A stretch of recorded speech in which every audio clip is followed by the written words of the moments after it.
प्यारे बच्चों, कैसे हैं आप। उम्मीद करती हूँ कि आप अपने घर में स्वस्थ होंगे, प्रसन्न होंगे और थोड़ा सा पढ़ाई में ध्यान लगा रहे होंगे। तो चलिए हम शुरू करते हैं अपनी आज की पढ़ाई। प्यारे बच्चों, जैसा कि आपको पता है हम अलंकार पे बात कर रहे हैं और अभी पिछली वीडियो जो 2 आई है हमारी, उसमें हमने अलंकार के बारे में बात की है। तो चलिए आज फिर हम थोड़े से बाकी जो अलंकार हैं उनके बारे में बात करते हैं।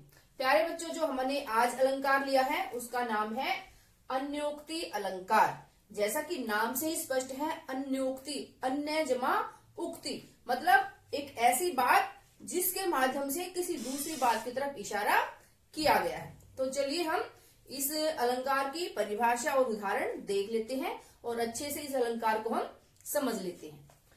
तो इस अलंकार की परिभाषा है प्यारे बच्चों, अप्रस्तुत के माध्यम से प्रस्तुत का वर्णन किया जाता है। जो चीज हमारे सामने नहीं है, ठीक है, अप्रस्तुत है, अ जमा प्रस्तुत, जो हमारे सामने नहीं है उसके माध्यम से जो हमारे सामने है, जो प्रस्तुत है, उसका वर्णन इसमें किया गया है।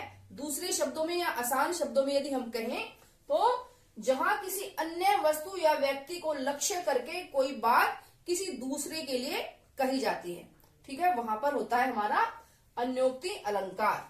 कुछ उदाहरणों के द्वारा हम इस बात को अच्छे से समझ लेते हैं। पहला उदाहरण है हमारा, माली आवत देख कर कलियां करें पुकार, फूली फूली चुनी लिए काल ही हमारी बार। ठीक है, बार का अर्थ है बारी।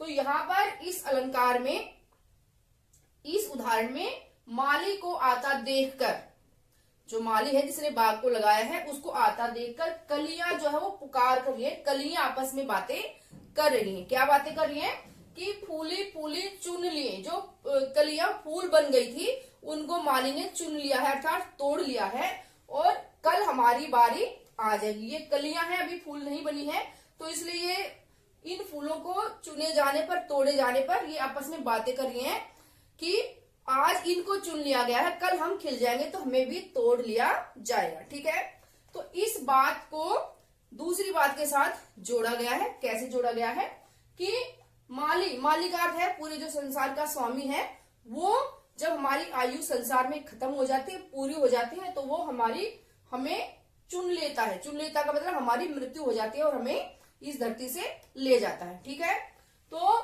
कलियां करे पुकार, जो अभी जीवित है, जो जिनकी आयु भी पूरी नहीं हुई है, वो उस माली को देखकर, माली का यहाँ पर यमराज से भी हम लगा सकते हैं, उनको देखकर वो कलियां आपस में शोर मचा रही हैं, आपस में बातें कर रही हैं कि आज इनको चुन लिया गया है, आज इनकी मृत्यु हो गई है और कल हमारी बारी आ जाएगी। अर्थात इस संसार में कोई भी जीवित नहीं रहेगा, आज नहीं तो कल सबको यहाँ से जाना ही पड़ेगा। ठीक है, दूसरा उदाहरण हमारा है प्यारे बच्चों, कबीरदास की पंक्तियां हैं, ये बहुत ही प्रसिद्ध पंक्तियां हैं और इनका बहुत ही महत्वपूर्ण अर्थ है।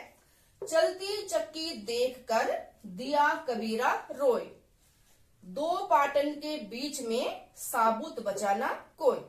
इन दो जो पंक्तियां हैं इनका अर्थ भी ऊपर वाली पंक्तियों के समान ही है। चलती चक्की, प्यारे बच्चों आपने शायद देखी हो, जो 2 पत्थर के जो गोल गोल पार्ट होते थे, 2 पत्थर, उनको आपस में रगड़ के और गेहूं पीसे जाते थे, ऐसे घुमा घुमा कर। उसकी बात हो रही है कि चलती चक्की देखकर, जो चक्की चल रही थी जिसमें अनाज पीसा जा रहा था, उसको देखकर कबीरदास जी जो थे वो रो पड़े। क्यों रो पड़े? 2 पाटन के बीच में, जो 2 पार्ट है, पत्थर के जो पार्ट हैं 2, उनके बीच में आकर कोई भी साबुत नहीं बचेगा। तो इन पंक्तियों का अर्थ भी पहली पंक्तियों के अनुसार है कि जो संसार रूपी जो पत्थर है, ठीक है, जो संसार रूपी हमारा जीवन चक्र है, उनमें कोई भी साबुत नहीं बचेगा। साबुत का मतलब प्यारे बच्चों कोई भी जीवित नहीं बचेगा और सबको ही अपने जो रंगमंच है, ये जो हमारा जीवन है पृथ्वी पर, इसको पूरा करके, जो हमारी भूमिका है उसको पूरा करके हमें वापस ही सबको जाना पड़ेगा। इसी बात को सोचकर कबीरदास जी रो पड़े, चिंतित हो गए कि सबके साथ ये समान व्यवहार होना है, चाहे कोई संत है, चाहे कोई अमीर है या गरीब है, किसी भी प्रकार का व्यक्ति है, सबको जो है इस पृथ्वी से जाना ही पड़ेगा। इसी बात को सोचकर वो रो पड़ी।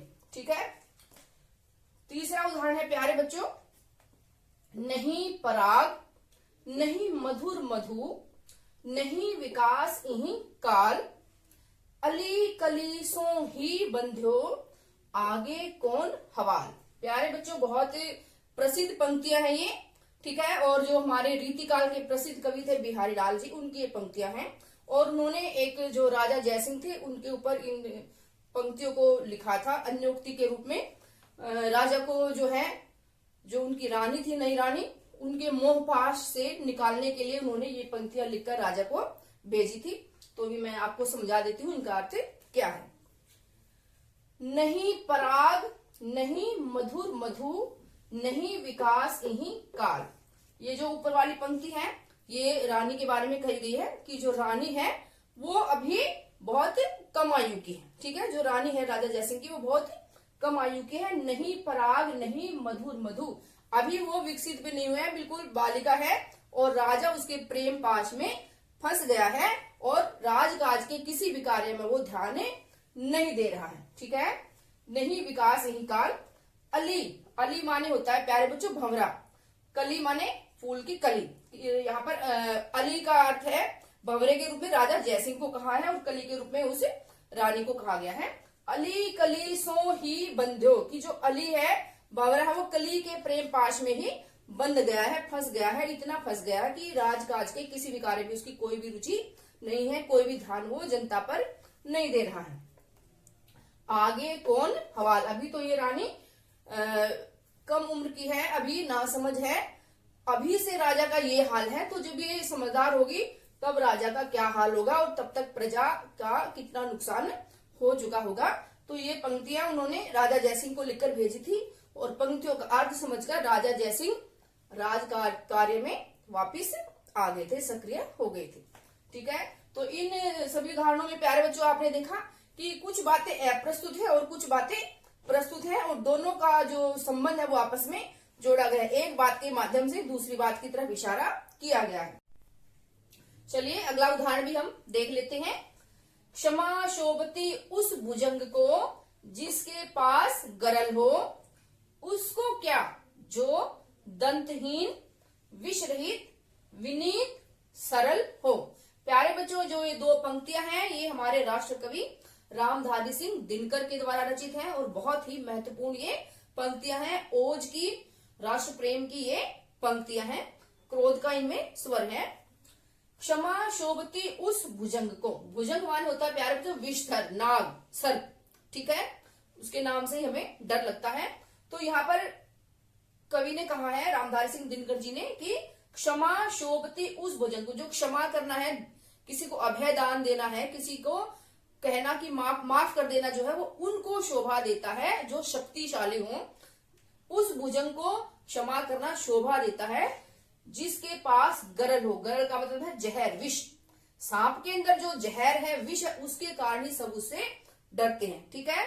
तो इसलिए कवि ने कहा है कि जिस सर्प के पास, जिस सांप के पास जहर है वह किसी को क्षमा करे तो वो बात सही है, लेकिन जो उसको क्या, जो दंतहीन, उस सांप के पास जिसके पास दांत नहीं है, विष नहीं है, विष रहित है, विनीत है, जो बिल्कुल सरल है, किसी का कोई भी अहित नहीं करता है, नहीं कर सकता है, अगर वो किसी को क्षमा करे तो उस बात के कोई भी मायने नहीं है, क्योंकि वो क्षमा नहीं करा बल्कि वो खुद ही डरा हुआ है, खुद ही उसके पास किसी प्रकार की कोई ताकत नहीं है। इसलिए जिसके पास शक्ति है, जिसके पास बल है, वो यदि किसी को क्षमा करे तो वो माना जाता है कि हाँ भाई उसने इतना बलशाली होने के बाद भी दूसरे को क्षमा कर दिया, माफ कर दिया, अभयदान दे दिया। लेकिन जिसके पास खुद कुछ नहीं है, वो तो डरपोक है और कायर है, उसको किसी को क्षमा करने का कोई अधिकार नहीं है। तो प्यारे बच्चों, इस उदाहरण में भी सर्प के माध्यम से बलशाली और जो बल रहित है उनके बारे में बताया गया है। और जैसा कि हमने परिभाषा में पढ़ा था कि किसी अन्य वस्तु को लक्ष्य करके किसी दूसरे के ऊपर कोई बात कही जाती है, वहां पर हमारा अन्योक्ति अलंकार होता है। तो उम्मीद करती हूँ कि अन्योक्ति अलंकार आपको अच्छे से समझ में आ गया होगा। तो चलिए बात करते हैं हम अपने दूसरे अलंकार के बारे में। तो चलिए हमारा अगला अलंकार है अतिशयोक्ति अलंकार। प्यारे बच्चों, जैसा कि नाम से ही स्पष्ट है, अतिशय जमा उक्ति। अतिशय का मतलब है बहुत ज्यादा या बढ़ा चढ़ाकर, उक्ति माने बात। किसी भी बात को जो वर्णन करना है या किसी बात के बारे में कहना है, वो हम बहुत ज्यादा बढ़ा चढ़ाकर जहां पर कह देते हैं, वहां पर हमारा होता है अतिशयोक्ति अलंकार। परिभाषा एक बार देख लेते हैं। जहां पर किसी प्राणी या वस्तु की विशेषता का वर्णन, किसी भी प्राणी या वस्तु की विशेषता का वर्णन लोक सीमा से ज्यादा बढ़ा चढ़ाकर किया जाता है। लोक सीमा का अर्थ है प्यारे बच्चों, जो समाज में प्रचलित है या जैसा सदियों से होता आया है, उससे बिल्कुल अलग या उससे बहुत ज्यादा बढ़ा चढ़ाकर जब वर्णन किया जाता है, तब वहां पर होता है हमारा अतिशयोक्ति अलंकार। इस अलंकार में एक बात पर और आप ध्यान देंगे प्यारे बच्चों, कई जगह पर यहाँ पर अतिशयोक्ति में आधा शय लिखा जाता है, जो कि गलत है। अतिशयोक्ति शब्द में पूरा शय ही लिखा जाता है। ठीक है, तो चलिए इसके कुछ उदाहरण हम देख लेते हैं। उदाहरणों से हमें बात बिल्कुल अच्छे से समझ में आ जाएगी। पहला उदाहरण है प्यारे बच्चों, पंखुड़ी लगे गुलाब की पर ही गात खरोंच। गुलाब की जो पंखुड़ी है, उसको लगने से ही, छूने से ही गात में, शरीर में खरोंच आ गई है। ठीक है, मतलब क्या है कि जो फूल हैं वो बहुत ज्यादा कोमल होते हैं, नरम होते हैं, मुलायम होते हैं। ठीक है, लेकिन यहाँ पर उस बात से बहुत आगे की बात कही गई है कि जो गुलाब के फूलों की पंखुड़ियां हैं, उनके छूने से ही नायिका के शरीर में खरोंच लग गई है। मतलब उसका जो शरीर है उसको बहुत ही फूलों से भी कई गुना ज्यादा कोमल बताया गया है, जो कि लोक सीमा से बढ़ा चढ़ाकर वर्णन किया गया है। अगला उदाहरण देखते हैं प्यारे बच्चों, बहुत ही प्रसिद्ध उदाहरण है, हर जगह आपको अतिशयोक्ति अलंकार के उदाहरण में ये उदाहरण जरूर मिलेगा। हनुमान की पूंछ में लगन न पाई आग, लंका सगरी जल गई, गए निशाचर भाग।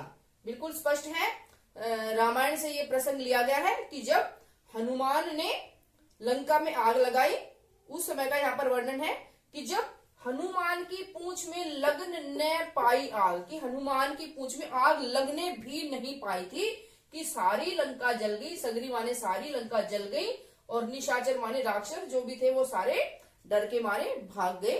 पंक्तियों से स्पष्ट है प्यारे बच्चों कि हनुमान की जो वीरता है उसको बहुत बढ़ा चढ़ाकर दिखाया गया है। अगला उदाहरण है, देख लो साकेत नगरी है यही, स्वर्ग से मिलने जा रही। प्यारे बच्चों, साकेत माने अयोध्या। अयोध्या जो हमारी रामायण है वहीं से ये भी पंक्तियां ली गई हैं कि देख लो साकेत नगरी है यही। थोड़ा बहुत आपको भी ज्ञान होगा कि जो रामायण है उसमें ये कहा गया है, इसमें ये प्रसंग है कि जब राम जी स्वर्ग में वापस गए तो उन्होंने पूरी जो अयोध्या नगरी थी उसके पूरे निवासियों को भी स्वर्ग में उन्होंने बसा दिया था, वहीं पर उनको भी मोक्ष प्रदान कर दिया था। तो उसी का प्रसंग है, देख लो साकेत नगरी है यही, स्वर्ग से मिलने जा रही। कोई भी नगर, कोई भी शहर वो स्वर्ग से मिलने नहीं जा सकता है, तो इसीलिए यहाँ पर इस बात को बहुत बढ़ा चढ़ाकर वर्णन किया गया है, इसलिए यहाँ पर अतिशयोक्ति अलंकार है। अगला है, वह शर इधर गांडीव गुण से भिन्न जैसे ही हुआ, धड़ से जयद्रथ का उधर सिर छिन्न वैसे ही हुआ। बिल्कुल पढ़ने से स्पष्ट है प्यारे बच्चों, महाभारत का प्रसंग है कि जब अर्जुन ने जयद्रथ का वध किया था, वह प्रसंग है कि वह शर माने तीर, शर इधर गांडीव गुण से भिन्न जैसे ही हुआ। जो अर्जुन ने तीर चलाया, गांडीव उनके धनुष का नाम है, अर्जुन के धनुष का, कि जैसे ही अर्जुन ने गांडीव से तीर चलाया वैसे ही जयद्रथ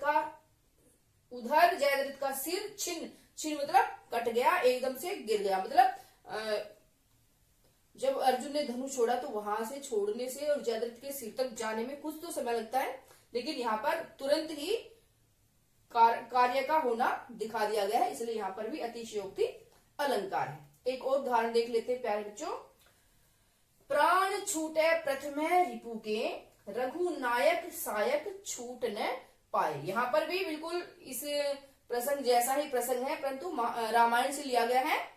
प्राण छूटे प्रथम रिपु के, रिपु माने दुश्मन, शत्रु के प्राण छूट गए पहले ही, रघुनायक सायक छूट न पाए। सायक माने धनुष तीर, की जो है धनुष तीर छूट भी नहीं पाया था कि दुश्मनों के प्राण छूट गए। तो यहाँ पर भी आप बिल्कुल सीधा सीधा समझ सकते हैं कि बात को बहुत बढ़ा चढ़ाकर कहा गया है। एक और उदाहरण है प्यारे बच्चों, मैं लिखना भूल गई, महाराणा प्रताप का उदाहरण है कि राणा ने सोचा इस पार, तब तक चेतक था उस पार। महाराणा प्रताप ने जब तक सोचा कि इस नाले को पार करना है, तब तक चेतक उस नाले से पार जा चुका था। यहाँ पर भी जो चेतक है महाराणा प्रताप का घोड़ा, उसकी जो वीरता है उसको बहुत ज्यादा बढ़ा चढ़ाकर बताया गया है। तो प्यारे बच्चों, हमें हमारे जो पुस्तकें हैं उसमें ऐसे ही बहुत सारे उदाहरण मिल जाएंगे। तो मैंने आपको परिभाषा बता दी है, उदाहरणों के द्वारा समझा दिया है। इस अलंकार में आप कभी भी कोई गलती नहीं कर पाएंगे। उम्मीद है कि जो हमारे आज के दो अलंकार हैं जो मैंने करवाए हैं, अलंकार दो, एक अतिशयोक्ति अलंकार और एक अन्योक्ति अलंकार, आपको अच्छे से समझ में आ गए होंगे।